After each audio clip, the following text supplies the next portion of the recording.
North of here, Bonded One, is a valley. Do not approach this place too closely. There was a clashing of sorceries here in the past, and it created a disjunction. Belief can be a powerful tool that shapes the will. In this place, belief can shape the world. If enough believe it to be so, the gods themselves can manifest. This is too much for mortal minds to handle. Stay away from the disjunction, child of the bracelet. Stay safe, and serve another day.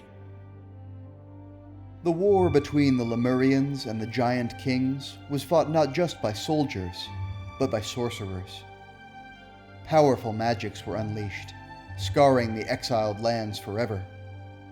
The northern region, surrounding the Lemurian outpost of Zullen, was the most contested battlefield. It is there that the war began when the Lemurians discovered the Serpent Men beneath the volcano.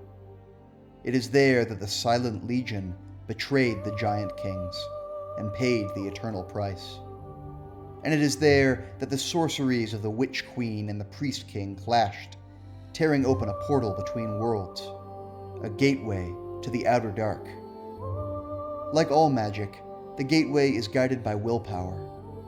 Faith can shape its destination, just as faith in these lands can summon down mighty avatars of the gods. For this disjunction, its destination was controlled subconsciously by the strong faith of those nearby, the people of New Asagarth.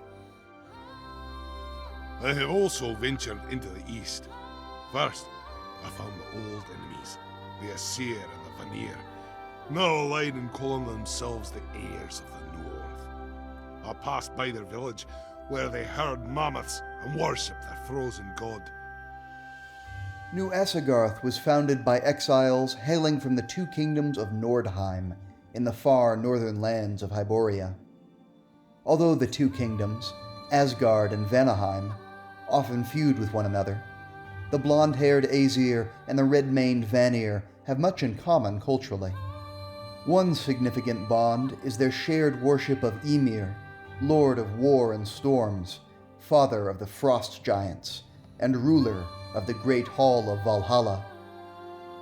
United by their commonalities, the Nordheimer exiles banded together as the heirs of the North. Together they journeyed into the northern highlands, the region most similar to their own homeland, and founded New Asagarth. This village is far larger than the pirate town of Flotsam, rivaled only by the city of Seppermeru. Considering the amount of territory the heirs of the North control around it, with great watchtowers and fortified camps, it may be even more populous. One of the Nordheimer exiles left a note describing how he came to New Asagarth.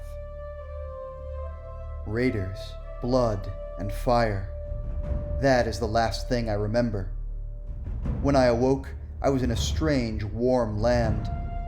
I gave thanks to Ymir that I had not yet come to Valhalla, and yet this place of merciless heat and monsters felt unreal to me. On my wrist was a bracelet, wrought with ornate shapes and set with a glowing green gem. In the north, I could see the shapes of mountains, and it filled me with longing for the snows of my homeland. I set out across the desert. Along the way, I encountered men who were little more than beasts.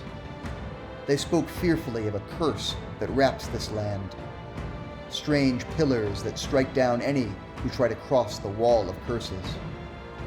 I persevered until I reached the northernmost reaches of the desert, and there my path was blocked by the strange pillars that had been described to me. Beyond, I could see fertile lands and the great slopes of the mountains that spoke to my very soul. I dared not cross the borderline, lest I perish. I sat at the base of the pillar and gave in to exhaustion and despair. When I awoke, something had changed. The jewel and the bracelet on my arm flamed a pulsing crimson, and the wall which blocked my progress flickered and gave way. Holding my breath, I stepped past the wall.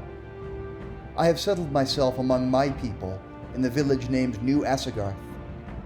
There are Vanir and Aesir mingled here, but the old blood feuds are forgotten and forgiven. To the north, another wall of curses blocks access to the other side of the mountains.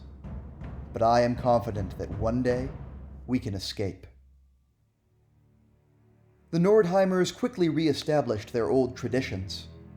They built vast lodges and feasting halls of sturdy timber. They hunted and tamed the mammoths that roamed the highlands, and captured other exiles to put them to work as thralls. They organized themselves into clans, each led by a thane, and forged weapons of finely balanced steel. Women numbered among their warriors, for they have more respect for women than most Hyborian cultures. And soon, their simple presence near the sorcerous disjunction reshaped the world. North, there is snow and ice, and a temple all a-glitter with frost and falling stars. New Asagarth was established near the magical gateway, a fact that led inevitably to great consequences.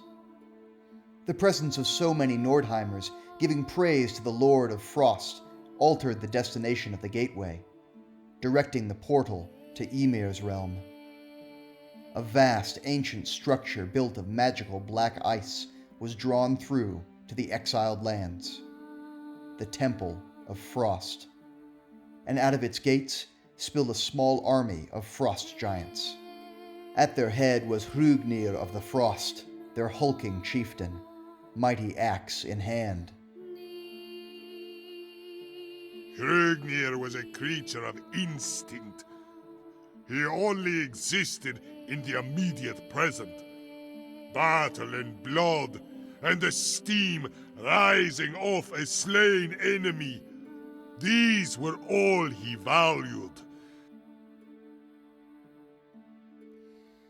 Hrungnir ruled from his throne deep within the Temple of Frost, watching over the disjunction, as well as the temple's sacred heart, the Forge of Ymir.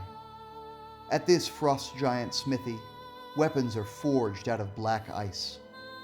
This is the burning frost that forms in the outer dark, in the utter cold between worlds where Ymir reigns. Weapons made of black ice are the deadliest tools of Ymir's faithful.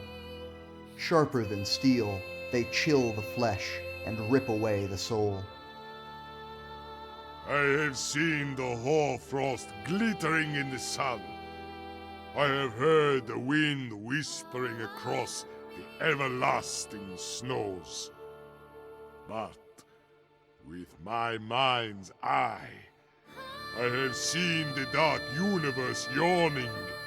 I have seen the black planets that roll without meaning or purpose or name. As they always have, the Nordheimers revered the sons of their god. Among the Vanir in particular, it was not uncommon for children to be born with the blood of giants in their veins.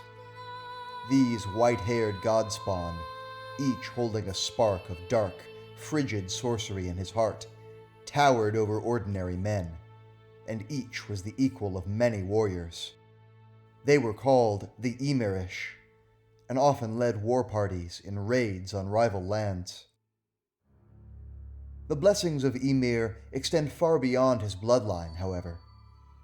The Lord of Frost sends out tools to his faithful, hoarfrost hatchets, which allow the wielder to harvest the essence of winter in the form of shards of ever-cold ice. These can be condensed into black ice, allowing the heirs of the North to wield the otherworldly weapons that Ymir's sons forge. All Nordheimer warriors hope to die well, so that they can eternally feast and fight beside their god in Valhalla. Strangers will find no warm welcome in New Asagarth, whose people do not trust outsiders. Those who approach will be killed or taken as thralls. For those who wish to learn the ways of Ymir and wield his blessings, however, there is another way. There is a frost giant who is exiled from his tribe after displeasing chieftain Hrungnir. He is called the Outcast, and he will teach Ymir's secret practices to those who put up with his philosophies. For the outcast is an unusual frost giant indeed, seeing beyond the perpetual conflict that the Lord of War and Storms demands, questioning the nature of reality itself. The frost giants, the children of Ymir, my kin, they do not appreciate abstractions. No one detested my musings so much as our leader. Hregnir commanded that I cease spouting my philosophies, cease even to think them. I could not. Hregnir stripped me of my name. He beat my skull until the fragmented bones avalanched over my eyes. When I awoke, I was banished. In banishment, I remain. The outcast is not the only enemy of the frost giants and New Asagarth. Old enemies followed them unwillingly from the outside world. They are the lost tribe of Cimmeria, an entire clan that ripped from the misty hillsides of the craggy, mountainous realm just south of Nordheim. Like the Nordheimers, they were taken by raiders to the exiled lands, but they have their own way of explaining their strange new situation. They believe that they are all dead and now find themselves in the afterlife. Behold, the pride of Cimmeria, a clan of soft-minded fools who think they've died and gone to Crom's realm. Never mind that we walk through a desert to get here. Never mind that we can still take pleasure and pain in equal measure. Oh no, we must be in the afterlife, because it's foggy. Occupying the ancient tombs known as the Mounds of the Dead, the Lost Tribe fights off the undead wights haunting the place, as well as their ancient enemies. For Cimmeria and Nordheim have long been in conflict. It is said that, in ancient times, the grim god Crom fought Ymir over whose people would dominate the craggy lands of Cimmeria. Ymir was defeated, and he and his people were driven off into Nordheim. Crom's people became the Cimmerians. Whether or not there is any truth to this legend, there has been hatred and warfare between Cimmerians and Nordheimers for as long as either people can remember. As the glaciers of the far north grow and the climates of Asgard and Vanaheim worsen, growing ever colder, the Nordheimers raid Cimmeria more and more, stealing livestock and kidnapping thralls. In time, the frigid north may grow so inhospitable that all of Nordheim attempts to invade the south. Crom is still respected by the Cimmerians, but not exactly worshipped. After defeating Ymir, it is said that the humorless warrior god settled himself atop Ben Morg, a vast mountain peak that his people now consider holy. But Crom did nothing more. He gives Cimmerians courage and strength at birth, enough to face their enemies, but he does not answer prayers or intervene to help his people.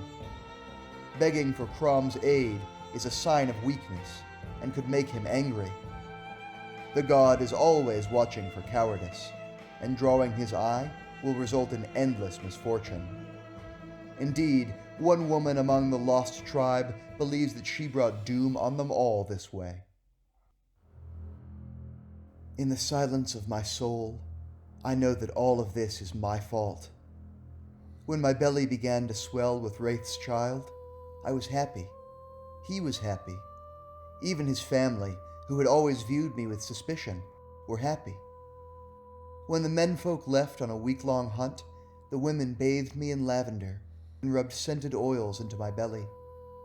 They burned beeswax candles, and we talked into the night.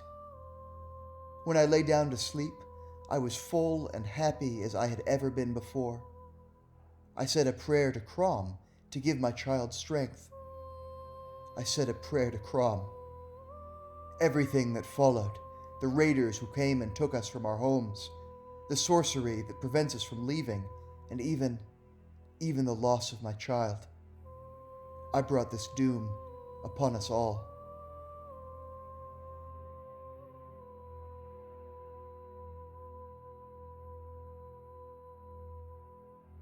At death, Sumerians believe they will travel to Crom's realm, a blank, gray land of endless mists and ice. There they will wander eternally, feeling no pleasure ever again. This terrible fate, which they see as inevitable, makes them both a gloomy people and a culture rooted firmly in the present.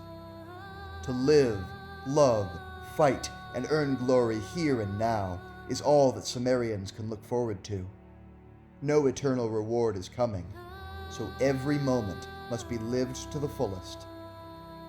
For the lost tribe, who believe themselves already dead, there is no fear of dying and nothing to gain by friendship. Between them and the Nordheimers, the highlands are dangerous indeed.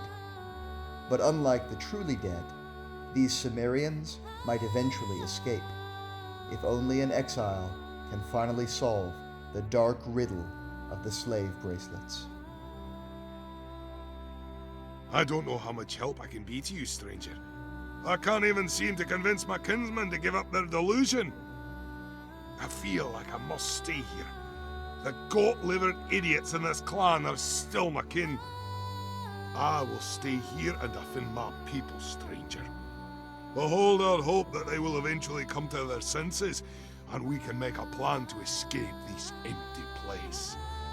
But you have no obligation to me or my people. Find a way to bring the curse wall down. Free us all.